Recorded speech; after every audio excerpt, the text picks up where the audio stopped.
Assalamualaikum warahmatullahi wabarakatuh.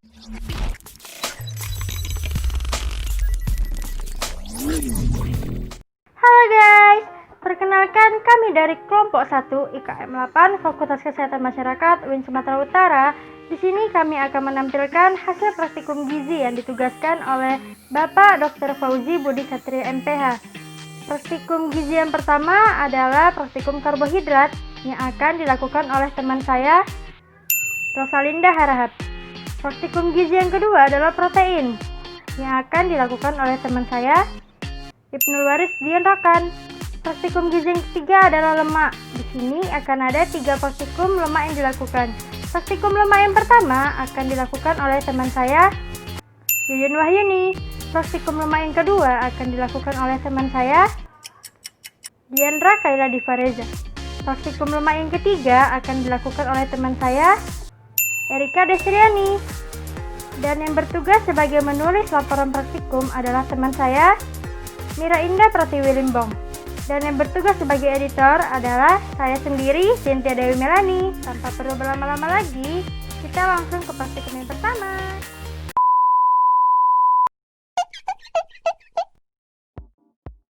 Assalamualaikum warahmatullahi wabarakatuh. Saya Rosalinda Harahap, NIM 0801193412. Di sini saya akan melakukan uji coba karbohidrat dari bahan-bahan makanan, yaitu biskuit, nasi, kentang, pisang, putih telur, gula pasir, tepung terigu, margarin, tahu, dan tomat. Sekarang saya akan menguji bahan makanan dengan betadin dengan beberapa tetesan, yaitu terhadap nasi,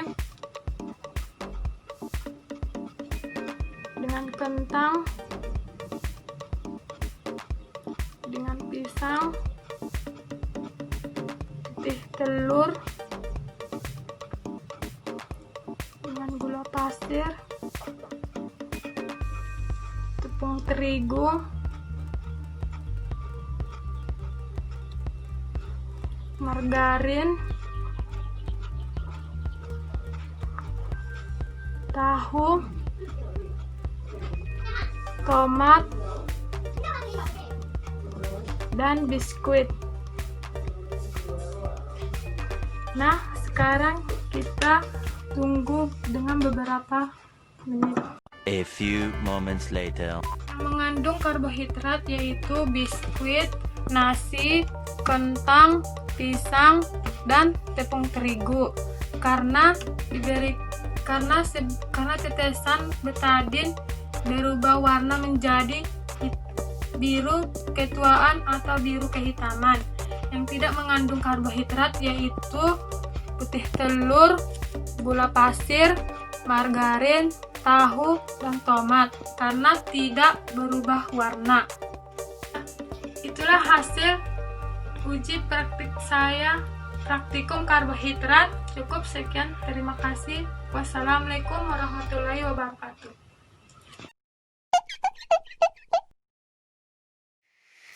Assalamualaikum warahmatullahi wabarakatuh. Ini kita akan menguji coba protein nomor 2. Yang pertama kita bakar kontrolnya dulu. Kontrolnya itu dia bulu ayam. Kita bakar dulu.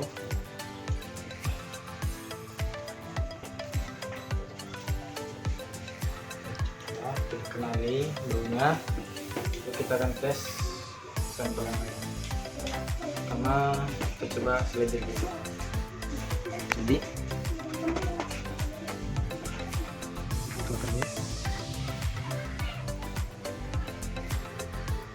seledri berprotein, soalnya ya, baunya seperti bulu ayam yang dibakar. Selanjutnya kita coba tempe.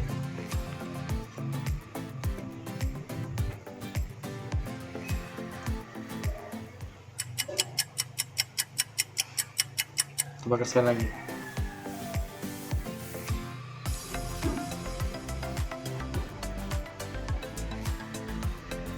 Tempe juga baunya seperti bulu ayam yang dibakar, berarti tempe berprotein. Selanjutnya daun kangkung.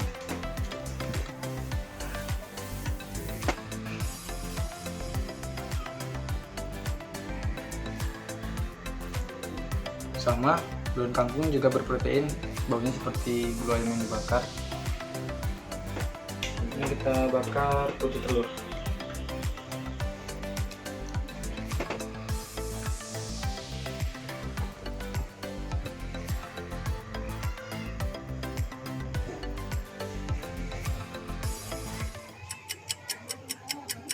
A few moments later.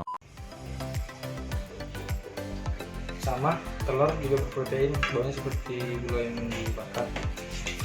Kita lanjut ke roti.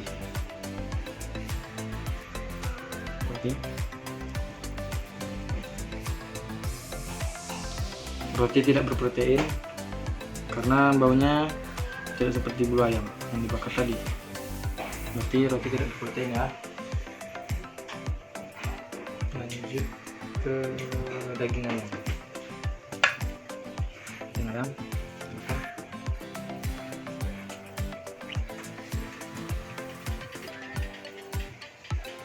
Daging ayam berprotein, baunya seperti bulu ayam yang dibakar. Kita lanjut gula pasir.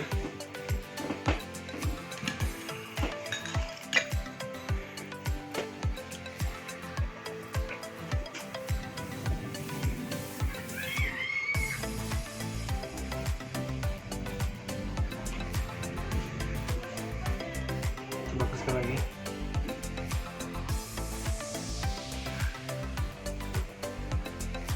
Gula pasir tidak berprotein, baunya tidak seperti bulu ayam. Lanjut ke tepung terigu.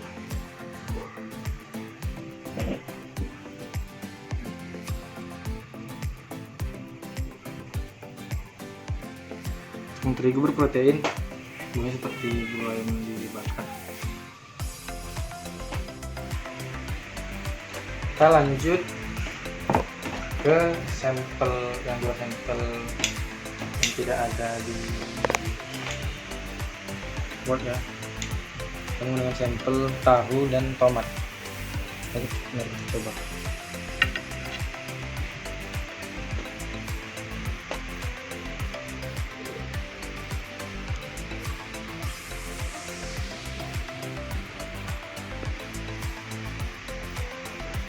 Tahu berprotein, baunya seperti bulu ayam. Lanjut ke tomat.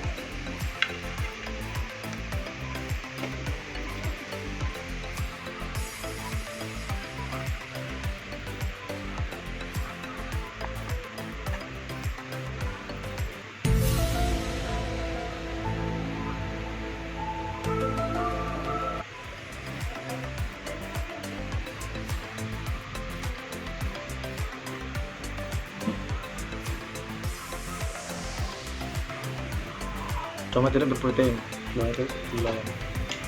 Oke, bye-bye.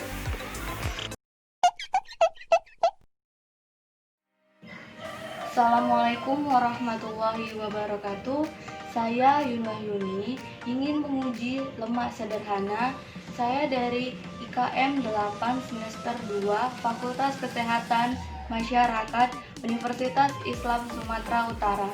Nah, di sini ada bahan-bahannya, ada nasi, ada tahu, ada larutan gula, ada tepung terigu, roti, ada tahu, ada kecap, ada mentega, ada putih telur, kuning telur, dan minyak.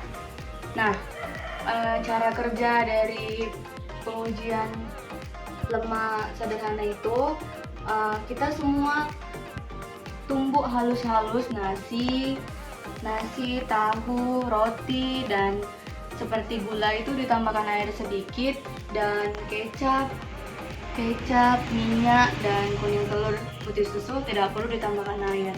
Nah, ayo kita uji lemak sederhana berikut. Ayo kita ambil bahannya pakai pipet. Kita ambil. Setelah itu kita letakkan di kertas coklat. Nah, Nah teman-teman, kita tunggu ya bahan ini sampai 10 menit. Ketika bahan ini meninggalkan noda di kertas ini, nah kita tunggu ya selama 10 menit. Nah setelah itu kita ambil tahu.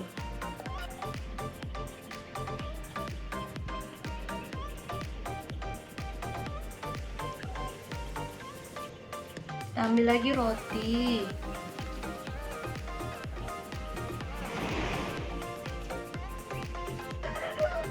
Kita ambil lagi larutan gula.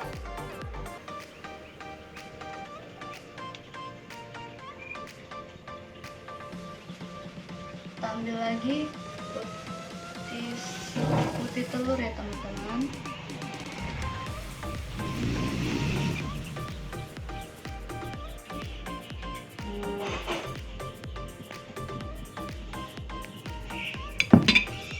Kuning telur.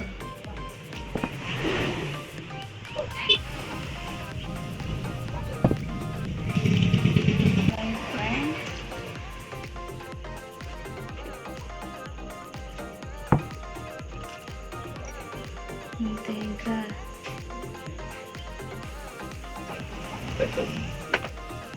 Setelah itu kecap.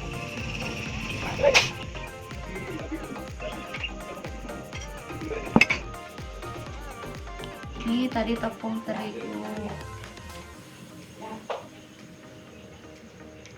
Nah teman-teman, nunggu dia meninggalkan bekas di kertas, mari kita tunggu selama 10 menit ya teman-teman. A few moments later. Baiklah, selama 10 menit kita teliti dan hasil praktikumnya selama 10 menit, yaitu bahan yang mengandung lemak itu ada 3, yaitu minyak goreng, kuning telur, dan mentega. Makanan yang mengandung lemak setelah ditetesi di kertas coklat akan menembus bagian belakang kertas. Makanan yang mengandung lemak itu seperti ini, contohnya itu mentega itu seperti ini, dia menembus ke belakang, itu berarti dia mengandung lemak. Dan minyak goreng itu setelah kita teliti selama 10 menit dan dia seperti ini dan dia ada minyaknya, berarti dia itu mengandung lemak. Dan kuning telur juga mengandung lemak. Dan sekian praktikum dari saya. Wabillahi taufik wal hidayah. Wassalamualaikum warahmatullahi wabarakatuh. Terima kasih.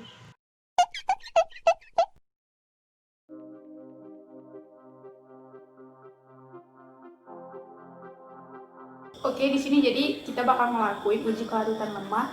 Yang pertama-tama dulu siapkan gelasnya. Dan beri 5 sendok makan air dan bensin di setiap gelasnya.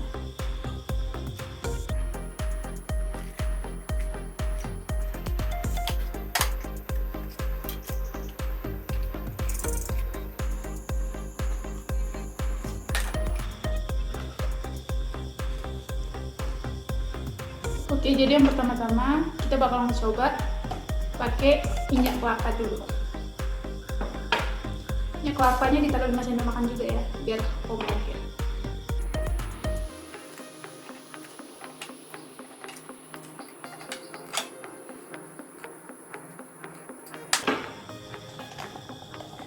Lalu aduk sampai kecampur rata.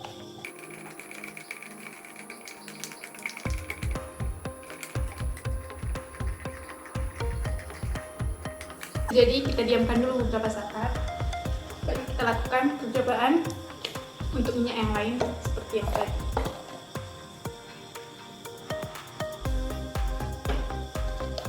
Karena susah naruh bensinnya, jadi saya bakal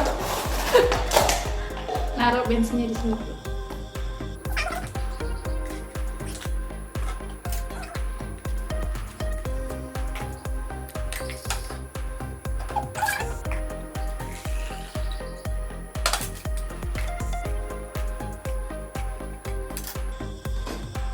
Kita pakai minyak kelapa sawit kemasan.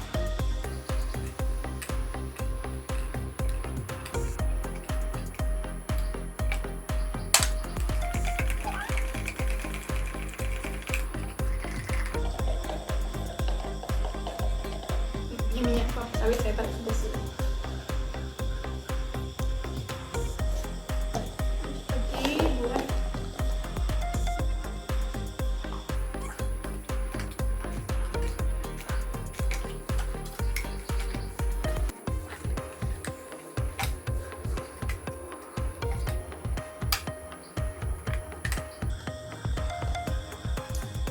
ini pakai minyak kelapa curah.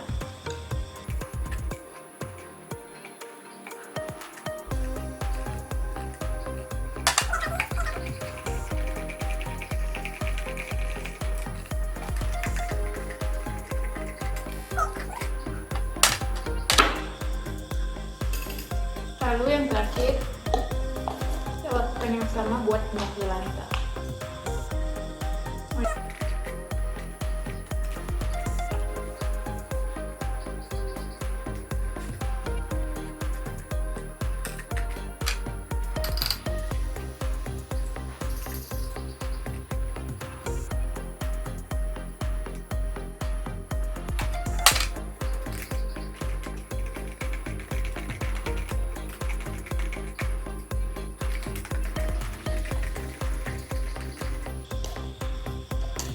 Oke, udah bercampur semua. Saya tunggu beberapa menit. A few moments later. Oke, balik lagi kita. Jadi setelah menunggu beberapa waktu, di sini udah ada 8 sampel dari setiap bahan. Nah, di sini ada yang dari minyak kelapa. Yang di sebelah kanan ada minyak kelapa sawit kemasan. Di belakangnya ada minyak jelantah dan di sini ada minyak kelapa sawit curah. Oke, jadi kita akan membuktikan dari yang minyak kelapa dulu. Di sini, ini minyak kelapa dicampur dengan bensin.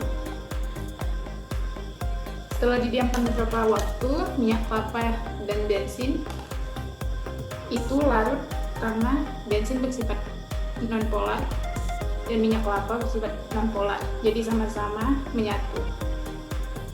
Sedangkan untuk air dan minyak, karena aquades bersifat polar dan minyak kelapa tidak bersifat polar, mereka tidak akan pernah larut. Begitu juga dengan yang minyak kelapa sawit dan kemasan. Pada hasil percobaan yang bensin, minyak kelapa sawit kemasan dan bensin itu menyatu, sedangkan yang airnya tidak, karena mereka sama-sama, karena airnya bersifat polar, minyaknya non polar. Begitu juga dengan yang minyak jelantah, karena minyak itu bersifat non-polar, dan minyak kelapa eceng. Jadi kesimpulan yang dapat adalah minyak bersifat non-polar sehingga tidak menyatu kepada air atau aquades yang bersifat polar, sedangkan bensin itu bersifat non-polar. Non-polar bertemu non-polar itu bakal larut.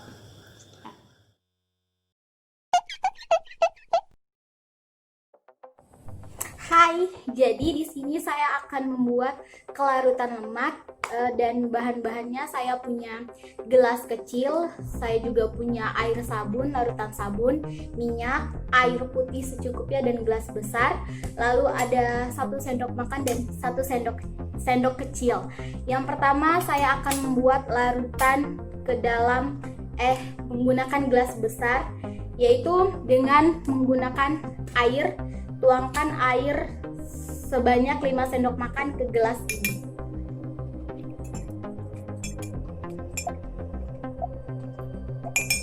Lalu tuangkan minyak sebanyak 5 sendok kecil ke dalam air ini.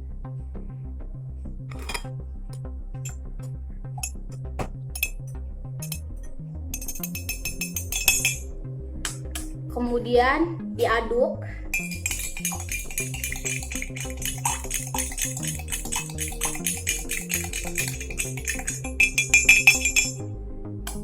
Dan diamkan sejenak.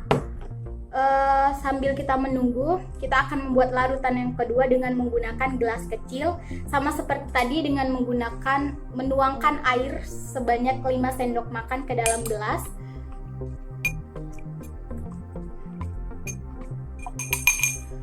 lalu 5 sendok kecil minyak ke dalam gelas ini.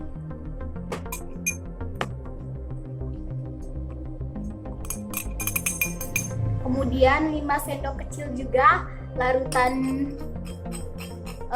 air sabunnya.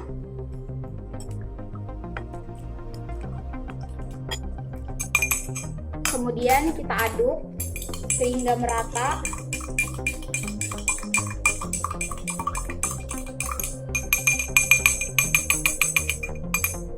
Lalu ini dia hasilnya, dan di gelas besar itu emulsi yang dihasilkan itu tidak stabil karena minyak dicampur dengan air, emulsinya tidak stabil.